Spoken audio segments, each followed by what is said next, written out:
Bonsoir,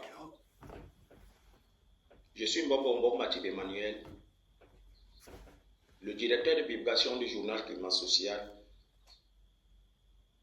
un journaliste d'investigation indépendant camerounais.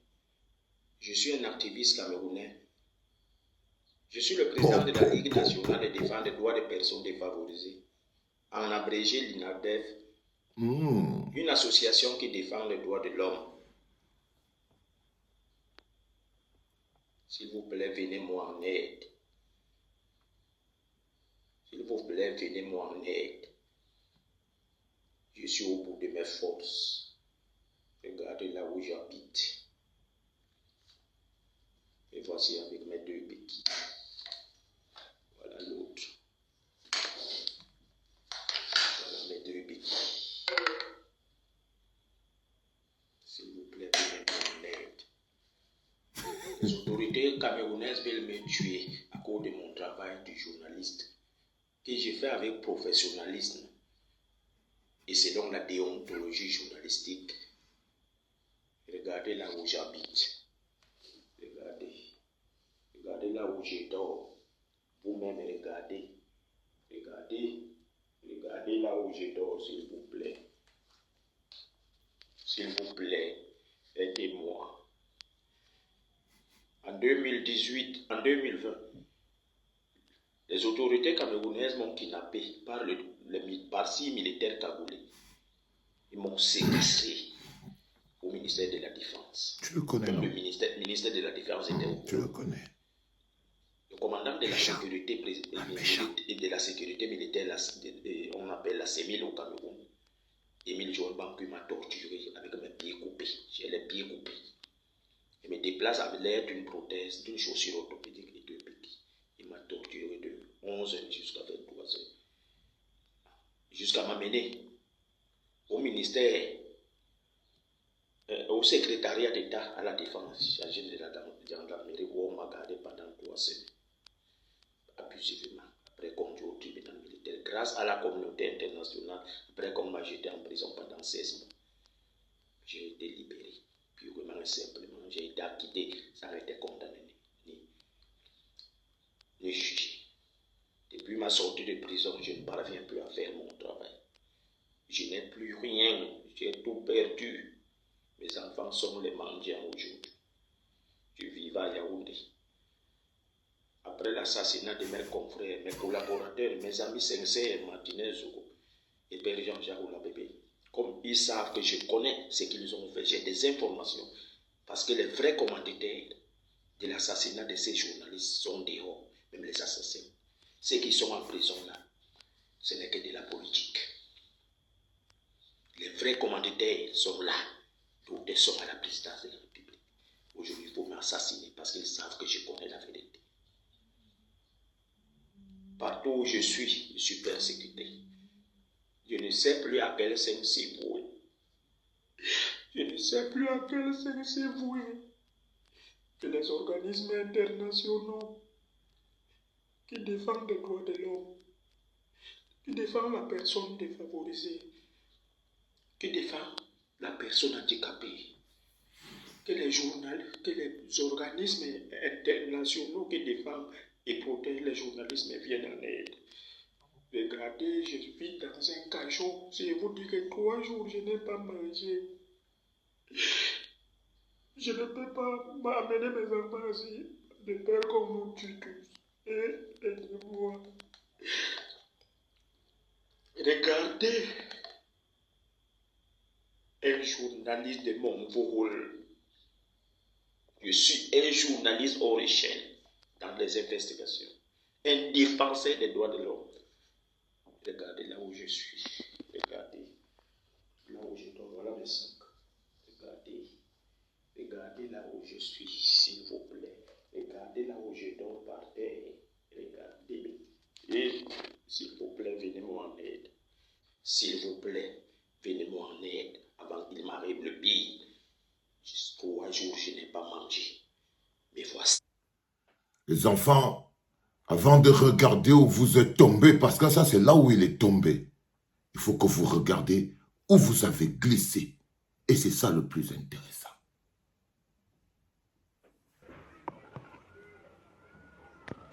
vous m'excusez, hein. Je dois bloquer tous ceux-là qui sont des porcs.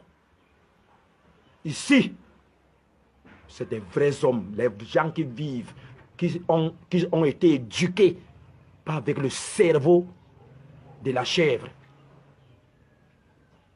Ici, je ne peux pas laisser ceux qui ont couché leurs parents, leurs mères, et que la malédiction là les pousse aux injures, venir assister à mon direct. À jamais. L'autre dit, tu as changé. J'étais avec vous. Qui vous a dit que je n'étais pas un espion pour venir savoir ce que vous êtes et ce qui se passe avec Kamto et son MRC? Ah, donc vous avez cru que j'étais avec vous, hein? Je vous ai donc eu. Vous insultez les gens affamés. Qu'est-ce qui est plus dangereux que tu prends ton pénis, tu fais l'amour à ta mère pour avoir les grosses quincailleries, pour avoir les services traiteurs, pour avoir les sinarbas, pour être riche. Vous allez tromper les gens que vous avez vendu les arachides. Qui peut vendre les arachides et devenir milliardaire? C'est des pratiques de sorcellerie. Vous passez tout votre temps dans la sorcellerie. Les gens qui mangent dans la maison avec les porcs. Vous venez parler aux autres tribus du Cameroun. Vous venez parler à Paul Biya. Vous venez parler à Paul Biya. Vous venez insulter les vrais hommes de la République. Vous pouvez vous appelez les gens affamés. Vous appelez les gens machin. Qui est plus sale que vous? Mal éduqué. Il n'y a aucune autre tribu que chez vous. Vous êtes mal éduqué. Les gens qui dorment avec les porcs sur le même lit. Regardez. Qui ne vous connaît pas. Regardez la saleté sur vous. Vous êtes sale. Et vous voulez embrouiller les vrais Camerounais? Vous avez pris votre frère Kamto. Tu es déjà président de la République. Kamto sera président où ici? Jamais. Puisque d'abord, il ne fait pas la politique. Son problème, vous avez créé le MRC, qui est une secte pernicieuse, tribale, villageoise. Il n'y a que vous dedans. Il n'y a que vous. Vous êtes de qui? Quel changement vous parlez? Vous les sans-papiers là. Hors du pays, vous parlez de sans-papiers. Venez parler ça ici, non? Mais vous allez payer. Rien que le fait que vous ne pouvez plus revenir dans ce pays, et je vais vous rassurer que ce n'est pas parce que Paul Biya est là. Même quand il partira, vous allez identifier. Vous devez être là. Vous devez rester là et m'écouter. Et je vous éduque. Regardez comment ça monte. Ce qui montre que je ne suis pas n'importe qui. Je vous redis, moi, je suis Biyaïs. Et je le défends. Si vous vous êtes trompé que je pouvais laisser Biya et venir chez vous, non, je venais savoir certaines choses. Je serai avec lui jusqu'à l'éternité.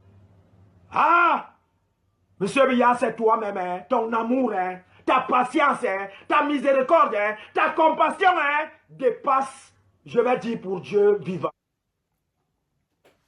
Comme je vous le dis, les enfants, à chaque fois que vous voyez quelqu'un tomber, il faut toujours vous demander si vous savez qu'il a glissé. Bonjour les enfants, c'est papa. Bienvenue dans le premier podcast de la journée, les enfants. Salut mon bébé. Bienvenue à la clinique. Je vous montre cette capsule fondamentale grave ce matin, les enfants, pour que vous compreniez le prix de la haine.